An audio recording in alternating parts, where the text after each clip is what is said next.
Did the items for Jane and Hannah arrive? Starting today, we're going to be supporting them, my husband Bob declared triumphantly over the phone. I was at a loss for words due to Bob's sudden declaration. It seemed like Jane and Hannah were the only ones on his mind, with no consideration for me. I contemplated discarding such a husband. Yeah, the stuff arrived, and I just moved into a new place. I responded in a deliberately cheerful tone. A new place? Bob muttered, then seemed stunned. My name is Caroline Smith, and I recently turned 50. I work in sales at a major company, and although the job comes with constant complaints and troubles from clients, it's rewarding and enjoyable. My only family is my husband Bob. We don't have children, and my parents passed away some time ago. My parents-in-law live nearby, but we aren't that close. We have a casual relationship. Bob loves dining out, often taking his sister Jane along for many outings. Jane's daughter, Hannah, always joins them. In the early stages of our marriage, I complained to Bob about him prioritizing Jane and her daughter over me. However, those feelings gradually faded. I want to repay them for the struggles I caused during my student days. After learning of Bob's sincere feelings, I understood that my in-laws are impoverished, living in a small, run-down apartment. It's incredibly cramped. Bob diligently pursued his studies, but he didn't pass his first-choice state university, only getting accepted into private ones. His parents couldn't afford to pay, so Jane, who was working at the time, helped with his tuition. Bob seems grateful to Jane for supporting him during difficult times. After Jane got married, she quit her job to be a stay-at-home mom, limiting her financial resources. After hearing this story, I stopped complaining, understanding the reasons for wanting to give back. I thought it best to let Bob do as he pleases, despite a bit of loneliness. I'm going to go out to eat with Jane and Hannah now, Bob said. Bob is going to dine out with Jane and her daughter today as well. Have a good time, I said with a smile, seeing him off. Let's continue to live supporting each other with Bob, who values family. That's what I thought. However, the rift in our relationship happened about 3 months ago. One day, Bob approached with a serious expression, saying, "In fact, Jane's getting a divorce. She's decided to keep custody of Hannah." When I heard Jane was divorcing, I was honestly perplexed. Jane was the type of person I found difficult to deal with, going back to when I visited Bob's parents' house before we got married.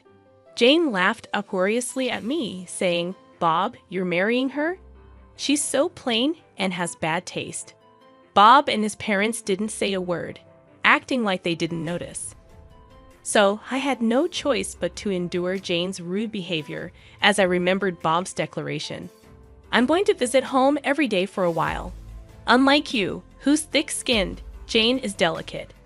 And I'm worried about Hannah too. Bob disparaged me with a calm demeanor. However, I did not retort. Arguing with Bob here and then, having him perpetually visit his parents' house would also be a problem. Take care. I couldn't say anything else and just saw Bob off. From then on, Bob spent more time away from home. Until now, he often came home around 8 p.m. on weekdays, but there were times when he didn't return even by the next morning. He was almost never home on weekends, and my loneliness just grew. When I returned from work and called out, there was no response at all, and the room was pitch dark. He must be at his parents' house again. With Bob's absence, I often found myself downhearted. However, when Bob was home, he began to annoy me more and more. That day, Bob was uncharacteristically at home, but he made an unthinkable request of me. "Jane told me you haven't given a housewarming gift yet. You're so stingy. You're getting a bonus soon, right? Buy her a designer bag or something," Bob said, as if I must do so. "A housewarming gift? Why do I have to give one? Why don't you do it, Bob?" I responded in kind, but Bob instantly got angry. "You married into this family, so Jane's your family too, isn't she? Don't you think it's ill-mannered not to even be able to do a simple thing like giving a gift to family?" Bob berated me. The lecture from Bob went on for about an hour. In the end, he only said, "Anyway, Just make sure to give Jane and Hannah a gift before leaving the house. He's likely gone to his parents' house. I've never received anything from Jane, I murmured quietly. A few days later, I got a call from Jane. Hello, you heard from Bob, didn't you? You really don't think things through. Normally, you give a housewarming gift, Jane stated as if she deserved it.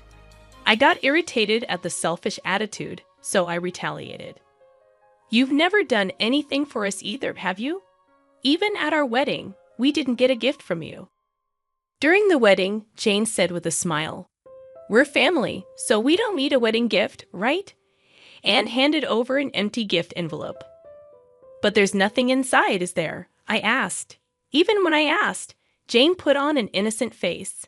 I did buy the envelope, right? I'm so nice, aren't I? Jane said with full confidence. I was at a loss for words at Jane's utter lack of common sense, and Jane had absolutely no restraint. She heartily ate the wedding meal and drank several drinks outside of the course. Even when I handed Jane the catalog gift for the guests, she complained, Aren't there any luxurious items? If there were, I could take home several. Caroline, you really don't think things through. That was the outcome, with her complaining like that. Remembering all that, Jane replied with a scoff, You're my brother's wife. I don't need to give you anything, do I? You're the lowest in our family hierarchy. Rather, it's only natural for you to honor me. If you understand, go buy a new designer bag quickly. I was astounded at the way Jane spoke, unable to say anything. Hannah strikes up a conversation. Caroline, make sure you buy my bag too. It has to be the one exclusive to the Fifth Avenue store, or I won't forgive you. Bye, Hannah. Laughing loudly with a ha-ha-ha. Hung up just like that. Unbelievable. Why am I the only one who has to endure this? I heaved a big sigh. After that, Bob just stopped coming home. Whenever he did come back, he would take money from my wallet without any regard for my desperate attempts to stop him. You're always at home, so you're not going to use the money, right? I'll use it for something worthwhile. Be grateful. Waving a few bills, Bob left the house. I couldn't take this anymore. I was becoming worn out from Bob's selfish actions. Then one day, the doorbell rang, and I opened the front door. Hello, I said, and someone who appeared to be a mover said, Is this the residence of Mr. Bob Smith? We'll start moving the stuff right away, and began bringing a multitude of boxes into the house. I hurriedly tried to stop him, saying, Wait a minute, we didn't order this. However, the mover responded with a slight troubled look. It's Mr. Bob Smith's residence, right? We received a request directly from him. Perplexed by the mover's reply, I immediately called Bob. Fortunately, Bob answered right away. In the background of the call, I could hear the crude laughter of what seemed to be Jane and Hannah. I confronted Bob. There are movers here bringing box after box into our house. What's going on? Then, Bob said something completely unexpected. Oh, did the stuff for Jane and Hannah arrive? From today, we're going to be supporting them. I don't need your opinion, got it? Bob declared triumphantly over the phone. In the background, Jane started to speak. Welcome aboard. Since you don't have kids, you must be thrilled to take care of our Hannah, right? Be grateful. Hannah voiced her displeasure with a tinge of offense. What? This old lady is going to be like a parent? So embarrassing. I can't tell my friends. I was at a loss for words due to Bob's sudden declaration. Surely the in-laws' house must have become too cramped, prompting Jane to plead with him. Our house is bigger and has spare rooms. No doubt they were requested by Jane and Hannah, who knew about this. It seemed like Bob only had Jane and Hannah on his mind. There was not a shred of consideration for me. I might as well discard such a husband. I made up my mind as I remained silent. Bob continued to issue orders. Additional baggage will arrive in a week. I bought new furniture for Jane and Hannah online, so make sure to get things sorted out. We'll stay at our parents' place until then. We can't live in a room scattered with boxes. Bob said so with a laugh. Hey, isn't this too pitiful for Caroline? She has to sort out our stuff all by herself. Jane was also snickering. It's our precious belongings. Handle them with care. Hannah had the audacity to demand. I wanted to hang up this call so badly. All right. I simply said that and immediately hung up the phone. Right after hanging up the phone, I swiftly sprang into action. A week later, Bob called again. Did the additional baggage arrive? Did you tidy up the room properly? Bob probably wants to know the current state of the house. He seemed somewhat anxious. Unable to calm down, so I smiled sweetly. Yep, the stuff arrived. And I just moved into a new place. I responded in a deliberately cheerful tone. Ha, a new place. Bob muttered and then was stunned. In fact, on the day Jane and Hannah's belongings first arrived, I promptly sprang into action and headed to a local real estate agent, directly negotiating to find a place to live. Initially, they declined, stating it was impossible, as most places require renovations before moving in or have handover procedures, meaning you can't move in on the same day. However, after checking with several agents, I was introduced to a women-only shared housing. It came with automatic locks, providing a safe environment for women to live in. The bathroom, toilet, and kitchen were shared, and electricity and gas were already set up, allowing for immediate use. Additionally, a cleaning service came regularly, making it a well-thought-out housing option. Since it was furnished, minimal luggage would not be a problem. According to the real estate agent, there was just one room available. I'd like to see the room right away. I immediately requested from the agent. They took me to view it straight away. And just by taking one look inside the room, I decided I'll take it. When I shared this story, Bob was visibly shaken, even over the phone. Moving out on your own is utterly unreasonable, isn't it? We're a married couple. Apologize to me right now and come home, Bob scolded me. Jane, perhaps shaken, hysterically asked, What's happening with our room? Hannah too yelled angrily, Don't mess with us, old hack. When I didn't rebut, Bob said, as if he thought of something clever, Do you think it's okay to do such a selfish thing? If we get divorced, you'll be the one in trouble, you know. That's right.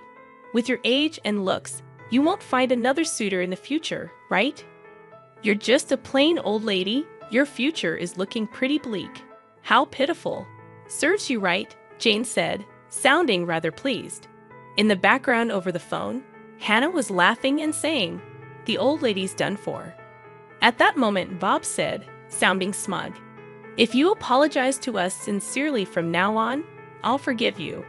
Unlike you, we're kind after all, he snorted through his nose, laughing. In the background of the call, Jane and Hannah were shouting in agreement, so I decided to set the record straight. Actually, Bob should be the one apologizing, don't you think? I know about the affair you're having. Bob was visibly shaken. The truth is, Bob had been cheating for over 3 months. The other woman was a colleague from his workplace. How did you find out? I thought I'd been utterly discreet. Bob asked, his voice trembling with fear. He must have been so sure he wouldn't get caught, so it wasn't surprising he reacted that way. Being the kind-hearted person that I am, I decided to tell him, I hired a private investigator just in case, because you've hardly been home, right? I thought maybe you were cheating. Good thing I trusted my instincts, and since Bob stayed silent, I just kept on going. I was shocked when the PI got back to me. They finished the investigation in 3 days. You were seeing her every day, huh? Those meals out with Jane and Hannah were only on your days off, it seems, I said, laughing. According to the PI's findings, Bob had been gallivanting around with his mistress every day after work. The money he'd likely been taking from my wallet must have been for her.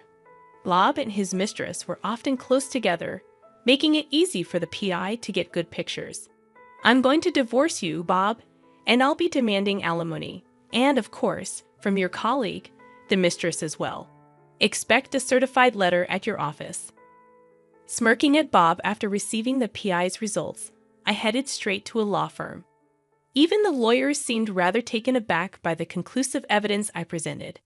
How dare you? Bob spat out, clearly irate. When a certified letter arrives at the company, even without opening it, they'll probably have a pretty good idea of what's going on. It's not just going to Bob, but to his mistress at the same company. Surely, everyone at the office will find out about their affair. Hey, Bob, are you okay?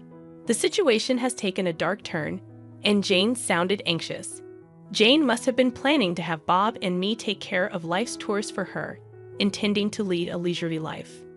Jane has a long history of being a housewife, and it's unlikely she can start working now. Bob is the only one to rely on, and it can't be helped, I guess. Bob, what are you going to do?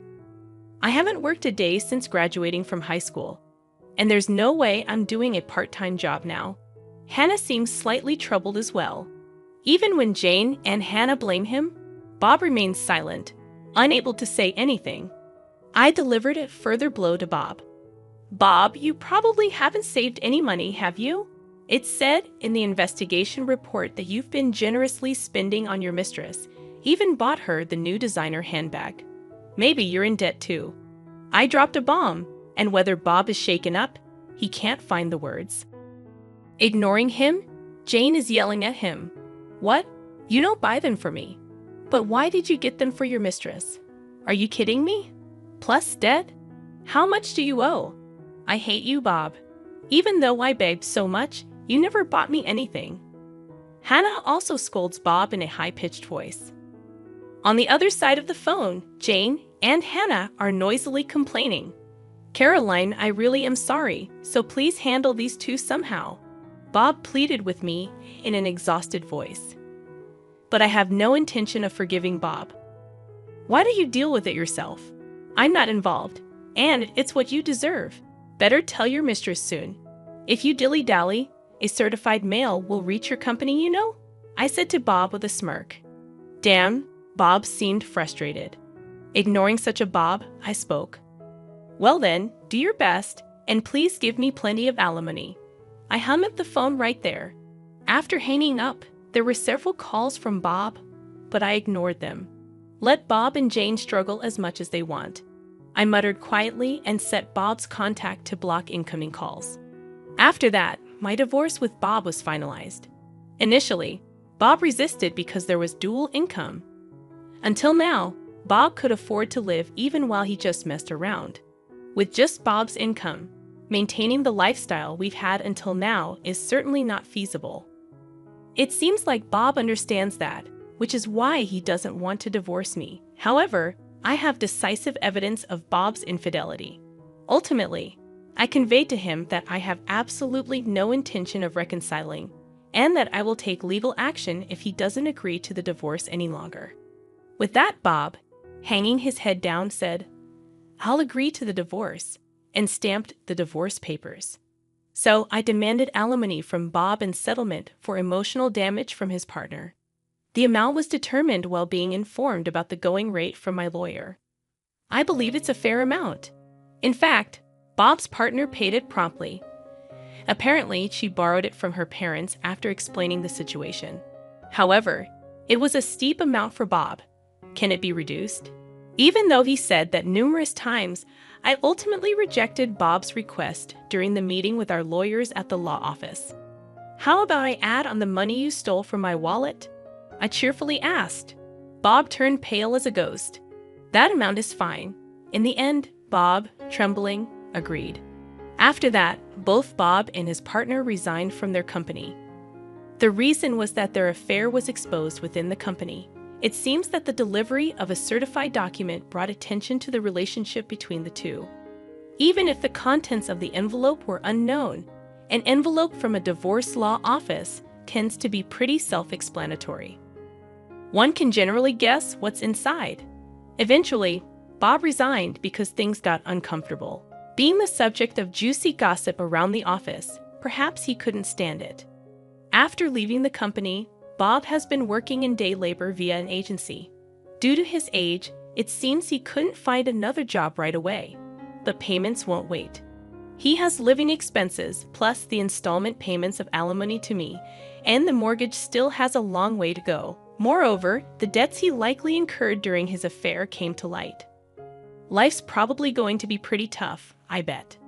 Sometimes I get messages from Bob through the lawyer to me. I was wrong. Please take me back. I'm begging you. I'm barely scraping by. If I'd known this would happen, I would have been nicer to Caroline, Bob says, reportedly weeping in front of the lawyer. I think he's really backed into a corner, but it's too late now. And the situation for Jane and Hannah doesn't look good either. Currently, they are living with Bob, but since Bob has no money, their living situation seems dire. One day, I got a message from Jane on my cell. I had blocked Bob's number, but I hadn't blocked Jane's. Seems like that backfired. Wondering what she could possibly want now, I answered the call. Hello, and the moment I answered, Jane begged me, please help us. We're living with Bob, but he has no money, and our electricity and gas are going to be shut off. We don't even have anything left to eat, Jane spoke in an exhausted voice. I was surprised that their living situation had become so desperate. But I had no intention of helping, so I brushed Jane off coldly. Why don't you work? You're healthy, aren't you, Jane? You used to work back in the day, right? Then Hannah, presumably next to Jane, spoke up. Caroline, isn't that harsh? You're working at a major company. You wrangled money out of Bob and his affair partner, so you must have some financial leeway, right? So you have a duty to support Mom and me. If you tell us your address, we'll come there. Take care of us. Hannah apparently has no intention of working even now.